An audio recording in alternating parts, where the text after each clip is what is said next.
Hi, this is Carl with another super success video for managed service providers and pretty much everybody else. We're now at the beginning of the fourth quarter, 2025. There's a lot that brings with it. For one thing, it's the last quarter of the year, so there might be a big push for end of the year stuff. It is the point at which we're in the last quarter of the first 1/4 of the 21st century. Like we're 25 years into the century and 2026 is around the corner. So I just want to encourage you to take this opportunity to do 3 things. Look at last year, look at how you're doing this year, and then begin planning for next year. And this is the non-stop thing that we all need to do. The quarter turnover is very important, and fourth quarter is most important because a lot of people, unfortunately, see it as an opportunity to slow down. We got a whole bunch of holidays, and there's going to be a lot of family stuff and a lot of distractions. There's going to be a lot of pressure for some people, both around their holidays and personal stuff, but also around sales goals and, hitting our goals by the end of the year and that sort of thing. So there's a lot of stuff going on, and many of you have some of the biggest conferences of the year in the fourth quarter. So here's a few tips on what I believe you should do to sort of take a little minute, organize things, and go through the quarter with intention. Now, a couple of years ago, I wrote the IT Consultant's Year of Intention. And if you haven't seen it, I highly recommend that you get it. If you're a member of the Small Biz Thoughts technology community, you can obviously just go online and download it for free. Lots of forms that help you plan your year, but also help you to plan week by week and month by month. One of my favorite quotes in here is from Field Marshal Moltke. And I know you've heard it before. No plan survives a first contact with the enemy. Now, I'm not saying success is your enemy, obviously, but you have to have a plan, and you also have to have the flexibility to know that your plan has to change over time, which is why you need to revisit where you are and where you're going and how you're going to get there month by month and quarter by quarter. It's particularly important now because we do have this rush at the end of the year. So think about, at this point, you should have gone through 9 months worth of goal setting and goal tracking and evaluating. And at some point, it's okay to say, well, here's a bunch that didn't get done. That's the reality of the world we live in. But is it not being done because of a one-time excuse or a long-term pattern in your business or your life? Because we often give the excuse that, it's a one-time thing. And you've all had employees who are late every day, but it's a different excuse every day. And you're like, okay, there's got to be a fix for this. A whole bunch of people leave 15 minutes early. And then it doesn't matter which of your excuses comes up, right? You're going to stop being 15 minutes late if you have your problems, and still arrive, within the right time frame.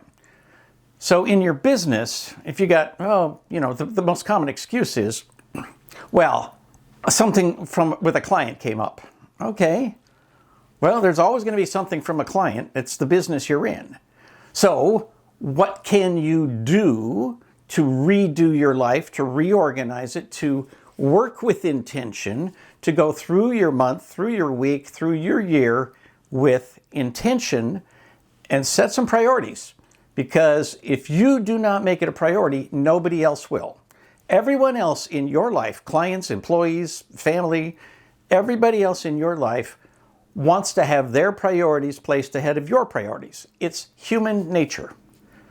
You are the only one who's going to protect your priorities, and it won't happen by itself. You have to set up processes and procedures to make that happen. So let me give you a handful of action plans between now and the end of the year. I hope that you have been setting goals for the conferences and events you go to, whether it is online or in person. And if what's coming up is your biggest conference of the year, then by all means, please have some goals. Who do you want to meet there? Who do you want to talk to? What new products do you want to find out about? What new partners do you want to meet? Which vendors do you want to work with?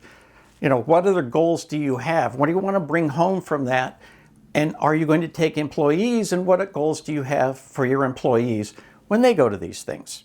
You've got a lot invested in going to a conference, time and money. So give it your intentions. Go into it with written goals and then evaluate them when you come home. One of the best ways to figure out what you're going to do next year is to evaluate what you got out of conferences this year. I mean, in part, you might say, well, I went to this conference without intention, but I met this person, I met that person. And again, we always have these excuses as if it's a one-off thing. I happen to do this, and I happen to meet this person, and I happen to learn about this. You could have done all those things with intention. And so you can go into the next conference and say, all right, instead of haphazardly meeting somebody, I want to know who I'm going to meet. I want to literally write down their name or write down the general category. I want to find a vendor who sells this or provides this information. So learn from what you just went through, the first 9 months of the year, and say, all right, how am I going to spend my time effectively in the last quarter? Next, I would say, share all of this with your staff. If they're not involved in the goal setting, at least make them aware of what your goals are. Even if you're not asking them to do specific things, the fact that they are aware of where you want to go and what you're doing to get there, they will help you out. They just will. It's in their best interest. And, they might just do little things and say, oh, I know this is important, so I went ahead and did that. So engage other people, and, basically they are on your side. If you win, they win, right? So, make sure that the people in your personal and professional life are supporting you. And that is literally a matter of just making them aware of what you intend to do and the actions you intend to take. Next up, I think it's very important to have written goals, to absolutely know for October, November, December, and January, what do you intend to do? What are even just three things that you want to get done each of those months.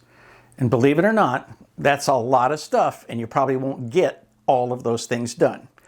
But again, it's better to have a plan than no plan, but go into those months with intention, especially that flip over from December to January, because now a whole lot of people that you work with have got, in addition to some time off, they also have a lot of stress in their lives, and they've got a whole new set of goals that they have to reach in the months and the year ahead. So think about the whole thing in those terms that, you've got all this stuff, and let's not pretend that you don't know it. Let's not pretend that, this just happened to me. No, it didn't. You put yourself in this situation. You walked here one step at a time. This is the world you've created for yourself. So you might as well work through the next 3 months with intention. I would love your comments and feedback. For Small Biz Thoughts, this is Carl Palachuk wishing you the best of luck in everything you do this quarter and next year and forever.